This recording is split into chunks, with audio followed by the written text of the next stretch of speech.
It's the first criminal prosecution of a child of a sitting US president. In the last few hours, President Joe Biden's son Hunter has been found guilty on all 3 counts in his gun crime trial. The jury found that Hunter Biden had lied about his drug use on a federal government form while buying a weapon in 2018. Mr. Biden's defence team had argued that he was in recovery from addiction when he bought the weapon. We'll get the latest reaction from the courtroom in a moment. Now, in the last hour, President Biden's been speaking at a gun control conference in Washington, D.C., which brings together survivors of gun violence, volunteers, as well as advocates. Earlier, Joe Biden issued this statement. He said, "I am the president, but I'm also a dad. Jill and I love our son, and we're so proud of the man he is today." So many families who've had loved ones battle addiction understand the feeling of pride seeing someone you love come out the other side and be so strong and resilient in recovery. As I also said last week, I will accept the outcome of this case and will continue to respect the judicial process as Hunter considers an appeal. Well, let's have a listen now to the prosecution. Here's Special Counsel David Weiss. While there has been much testimony about the defendant's abuse of drugs and alcohol, ultimately this case was not just about addiction, a disease that haunts families across the United States, including Hunter Biden's family. This case was about the illegal choices defendant made while in the throes of addiction, his choice to lie on a government form when he bought a gun, and the choice to then possess that gun. It was these choices and the combination of guns and drugs that made his conduct dangerous. Second, no one in this country is above the law. Well, my colleague Carl Nasman is at the court in Delaware for us. So, Carl, just bring us up to date with the events of the day. It's really been quite the whirlwind of a day. We all arrived here at 9 a.m. That's when the court opened, and that's when the jury was set to begin its deliberations for the day. By 11 a.m., just 2 hours later, that jury was once again re-emerging, coming back into the courtroom, and they had reached that verdict. People in the courtroom listened as they read out a guilty verdict on all 3 of these felony charges. Hunter Biden, of course, he was in the room. He was listening, fairly stoic, his reaction. And afterwards, once the jury left the room, he thanked his defense team. He hugged his lawyers, and then he hugged his wife, Melissa. As they headed out of the courtroom, they were joined by Jill Biden, the First Lady of the U.S., and off they went. And it was really, I think, a bit surprising for many people how quickly the jury reached its verdict. Just 3 hours in total of deliberations, 1 hour on Monday, 2 hours today. Clearly, they were convinced by what was a mountain of evidence presented by the prosecution, reaching a verdict, and it was a historic one. The first time that the child of a sitting president has been convicted of a crime in a federal court. OK, Carl Nasman, thank you very much for bringing us up to date on the very latest from the courtroom. Well, Richard Painter is the former chief White House ethics lawyer in the George W. Bush administration, now law professor at the University of Minnesota. Welcome to The Context, Mr. Painter. Looking at the charges, what are the possible penalties that Hunter Biden could face when it comes to sentencing? Well, this is probably a case that will end in probation. We have yet to see what the judge will do. This is a serious crime. This is a felony to lie on a form to obtain a gun. The broader problem we have in the United States is that gun laws such as this one are rarely enforced. We have these laws on the books, but prosecutors are very reluctant to prosecute people for lying about drug use, alcohol use, domestic violence, and other material information when they purchase a gun. The National Rifle Association, the gun lobby, has an enormous amount of influence in the United States. So our laws are inadequate with respect to gun safety, and the laws we have are rarely enforced. And that's why, of course, Hunter Biden and his attorneys are claiming that this is somehow a special prosecution targeted at him.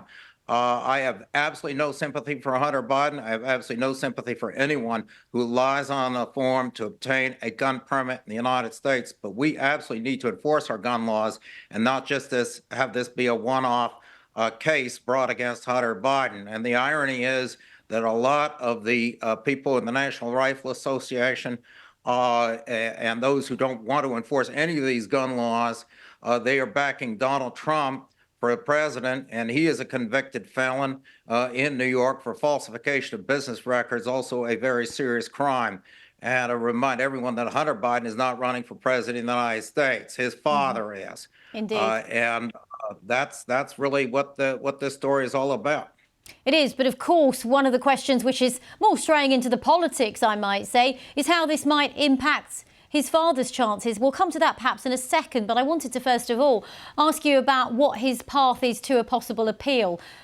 We heard from President Biden alluding to a possibility of an appeal. Well, he can appeal just as Donald Trump can appeal the criminal conviction he has in New York.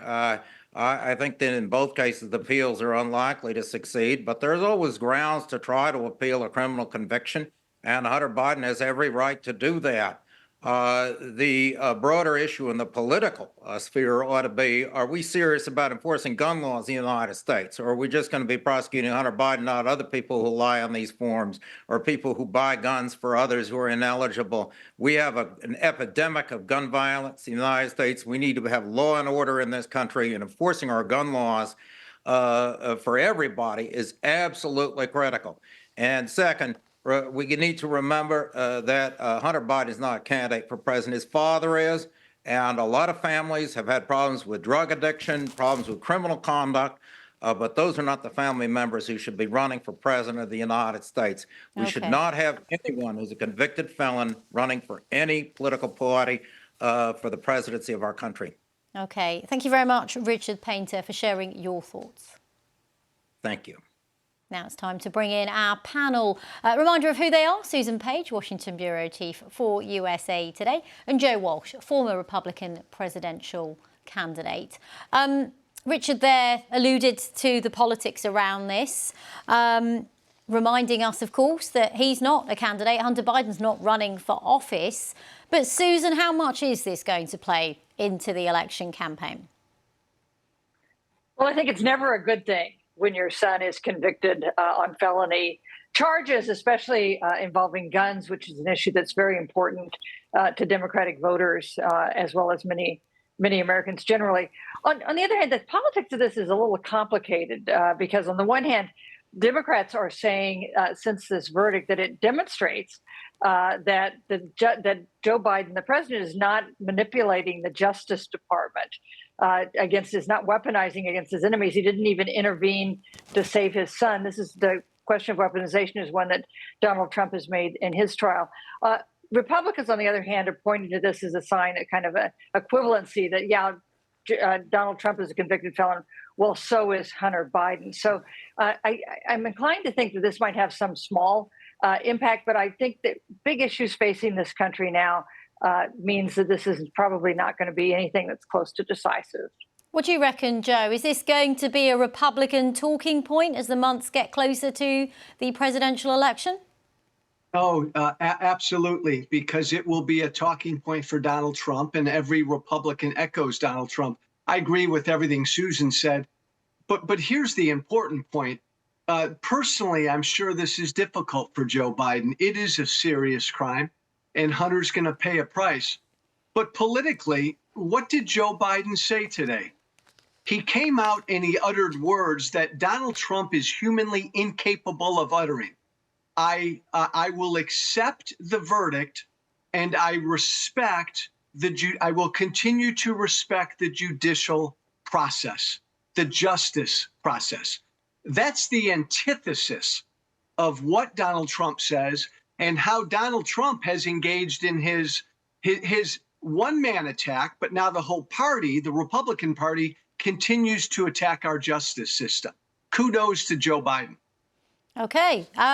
One of the things I was struck by was that a juror has actually already spoken to the media Susan, how common is this? I mean, I've seen in a few occasions when I lived in the US and worked out there that occasionally jurors would actually speak out after a trial. And one has spoken to an American outlet maintaining that no politics came into play when it was came to their deliberations. Politics was not even spoken about. But when the juror was asked whether Hunter should go to jail, he replied no. What do you make of all that, Susan? Yeah. Well, jurors are, as a general matter, free to speak to the press after trials. Often they don't. Sometimes they speak to prosecutors and defense lawyers too for insights into how the jurors viewed different things. So that's not a huge surprise. The juror just chose not to release his name. That's probably a good idea given the heatedness of our politics here these days. You know, I think there are a lot of people who think the prosecution made their case. He lied when Hunter Biden lied when he signed the form and said he wasn't using drugs. There seemed to be a lot of evidence from members of his family that he was using drugs during that time, although he's now in recovery. But this is not a crime that traditionally leads to jail time, especially for a first offender and a gun that was not used in a violent crime. So if he gets sentenced to jail, that would be a surprise and at odds with how these defendants are traditionally treated. Joe, what's your take on all of that? I agree with Susan. I'd be really surprised if he were sentenced to jail.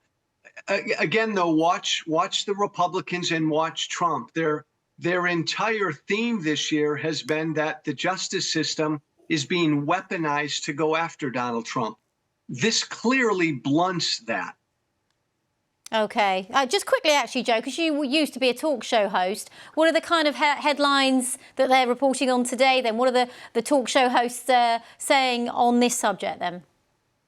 Well, it's so fascinating because the right wing actually, where I come from, right wing media in America is like presenting this as some conspiracy, like this was a minor offense. And the only reason the Justice Department went after Biden on this and convicted him on this is to hide the greater financial crimes that Hunter Biden, along with his dad, committed, which there's zero proof of. So that's really the talking point on the right today, that this is a distraction from the more serious crimes that Hunter and his dad committed.